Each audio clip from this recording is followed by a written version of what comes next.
Hey guys, what's up? It's Cole. The Moogle Treasure Trove is coming back for the 10th anniversary, which is going to start on Sunday, August 27th and run until the launch of patch 6.5. And with the rewards we're going to be talking about real quick here, you're definitely not going to want to miss out on this. The custom rewards that you're not going to be able to get anywhere else is going to be, first of all, the Fat Cat Parasol, which umbrellas, if you haven't played in a while, have gotten a lot of buffs and they are a lot more accessible. Like, your character is going to automatically take them out when it's raining, for just one example. It is really a really cool item to me. I'm honestly genuinely wanting it because we have the Fat Cat minion, we have the Fat Cat outfit, and now we have the Fat Cat Parasol. It just all works together for me, and so this is absolutely an item I'm going to be picking up.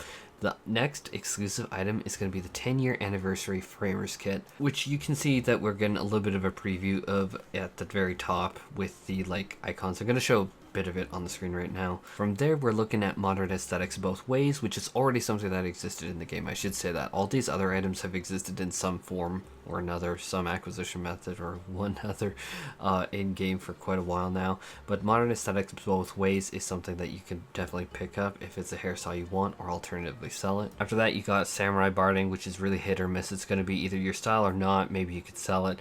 The next few items are going to be a whole bunch of emotes, which are going to definitely be something that a lot of people are going to want to grab, especially if you don't have these already. This is going to be a pretty straightforward way to get them. And what's standing out for me with the mounts is we are seeing the Fey Gwyber trumpet, which is from Shadowbringers, and so if you don't want to farm Titania Extreme, this is definitely an option for you. I'd say that it would be probably a lot harder to farm out than, say, something like the Tsukiyomi Extreme Fight from Stormblood. But really, there's a whole ton of really good things here. Like, you can pick up all those Stormblood mounts pretty easy there, which I'm just like, wow, that's a lot of Kamui fiefs. You can get a bunch of Paisa minions, which is really cool. You can get all the Dancing Mad, which is really neat if you like that Kafka-like nostalgia. I think that is a really good song. And then you can get a whole bunch of housing items. Like, I definitely can say I am a huge fan of the Fruitful Fountain, the Great Pergola. I actually use that in my private estate above my garden. I think that there's oh yeah, and the Paisa swing chair is absolutely iconic. It looks like those chairs that you'd see at one of those tech startups.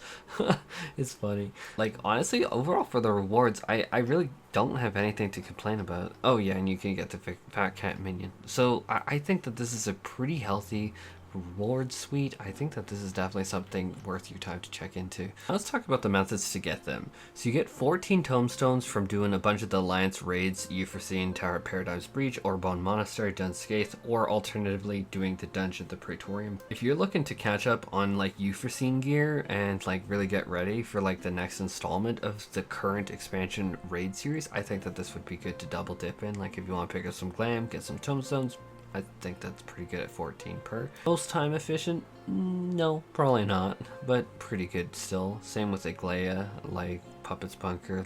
A lot of these have really good glamours. I can't emphasize enough, the Nier collaboration event was really good, and so if you're wanting some of those glamours, I think that this would be a great time to pick it up, honestly. PvP is going to be another way to get them. You either get 6 or 10 for running these big PvP things. These aren't Crystalline Conflict, I should say. The next thing is that we have a bunch of different events, like Unreal Trial is on here. So if you haven't done the Unreal Trial, that's one thing. You're going to get just even more rewards if you're already running it, which is pretty sweet. A bunch of leveling dungeons, interestingly enough. All of the Endwalker leveling dungeons, like Tower of Zot onward, is in here, which I find really interesting. You just get free rewards, basically, if you're leveling and all, which I think is pretty sweet, honestly. Obviously some of the older Alliance raids like World of Darkness, all of those are on here. We're going to be looking at the normal version of the raids, also giving you 4 of the Tomestones of Pageantry, which is not bad. Older raids are going to give you 3 from last tier and the tier before that. So if you wanted me to honestly tell you what the best method is, just going through all these options, we're not really seeing anything that I think is really cheesable. When I think about, oh, could this possibly be cheesed, I'm thinking oh, how about a Realm Reborn raid?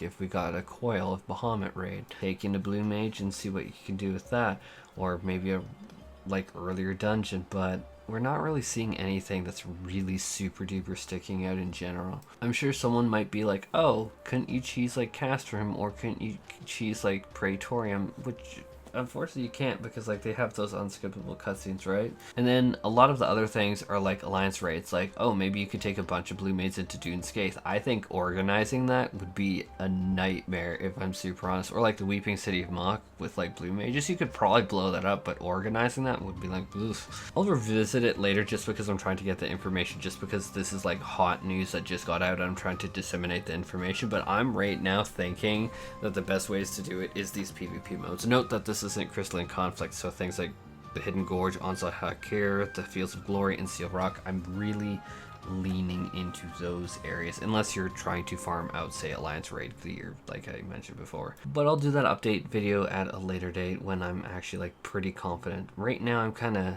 I think PvP is where I'm leaning. With that being said, short and sweet video, just trying to get the information out to everyone so that everyone can prepare. Look forward to this releasing on the 27th of August, which is coming up pretty soon here. Take care everyone, and if this video helped you out, please throw a beautiful pile of Moogle Tomestones to get a fat cat parasol at that like button, and cat day that subscribe button.